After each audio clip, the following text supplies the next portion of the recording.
As we reported earlier, President Biden announced his economic team today. He named a diverse group that features 4 women in top roles, including former Federal Reserve Board Chair Janet Yellen as his choice for Treasury Secretary. Reporter Jim Tankersley of the New York Times has been following these developments closely. He covers economics for the paper, and he's also the author of the recent book, The Riches of This Land. Jim Tankersley, thanks so much for being with us again. What do these choices as a group tell you about Joe Biden's priorities, what he may do once he takes office? Well, thanks so much for having me, Judy. This is a group that is really focused on workers and on labor. It may be one of the most union-friendly groups of top economic advisors we've seen in the White House in a long time.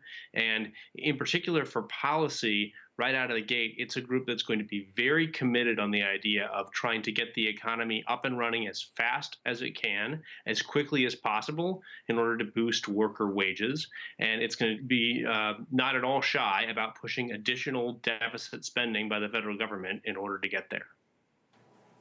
And specifically with regard to COVID relief, COVID economic relief, can you tell anything from looking at this group at what might happen?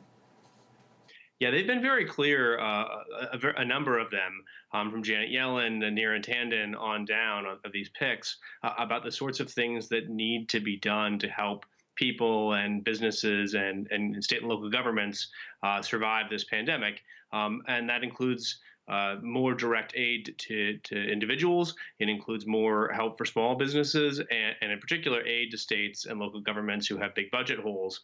But also things like passing pandemic paid leave, a program to give family and paid leave to workers who are on the front lines of COVID in particular.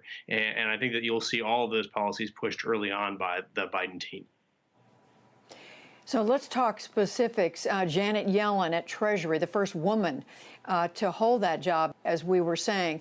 What do we know based on her record of what to expect from her? Well, Janet Yellen is a labor economist by training, and someone who really pushed the Federal Reserve when she was the chairman of the Federal Reserve to keep interest rates low for a long time in order to stoke growth.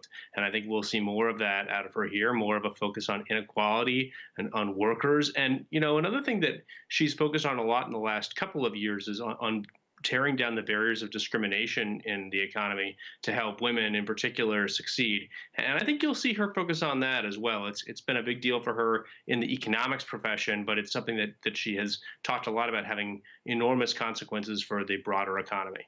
And then Cecilia Rouse, who President-elect Biden has said he wants to head his Council of Economic Advisors. Not as well a known name as the others, but so what should we know about her?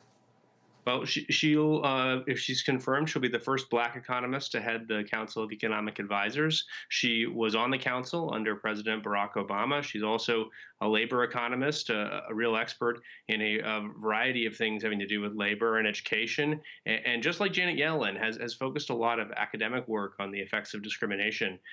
So there are some common themes here with the team. And then there is to head the Office of Management and Budget, Neera Tanden, who has been around. She's someone who I think is familiar to many who watch what's going on in Washington. What do we look for from her?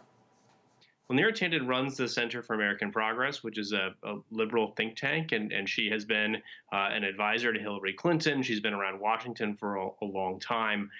She's someone who has really pushed on a variety of sort of liberal policy agenda items and is more of a political player than the other two.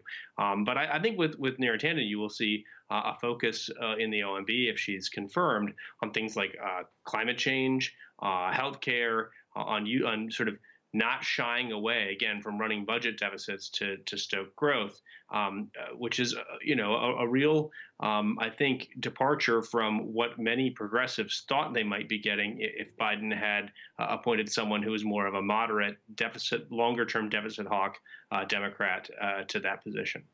And Jim, what about with regard to Senate confirmation? These 3 positions we've been talking about all require Senate confirmation. What is expected for each one of them, for Yellen, for Rouse, and for Tanden? Well, I think Janet Yellen appears likely to be confirmed based on the comments that we've seen in the last 24 hours from Republican senators. She's someone who has been confirmed by the Senate before, so is Cecilia Rouse, who I think is likely to be confirmed also, unless Republicans find some things in her academic work that they really object to. Neera Tanden, again, as a more political player and someone whose Twitter feed has really offended a lot of Republican senators, may face more opposition, and that was signaled by Republican senators in the last day, that they don't like that she has taken after Republicans in public comments, and so that may make it hard for them to confirm her. A lot will depend on whether Democrats control the Senate or Republicans do after the runoff elections in Georgia in January. And one other thing, Jim, I mean, if people look to see the differences between this team and the Trump economic team, pretty significant difference. For sure. There's just a big difference in how they approach the economy. The Trump team came in with a real focus on how do they spur more business investment in the economy? How can they do more by taking away regulations, by cutting taxes to make businesses happier and get them to spend more money on investments? This team is much more focused on workers. How do they support workers? How do they change regulations or even bolster them to make it easier for people to work and to make that work pay off with higher wages? So it's just a completely different angle at looking at the economy and very different policies that will result. Jim Tankersley with the New York Times, we thank you so much. Thank you for having me.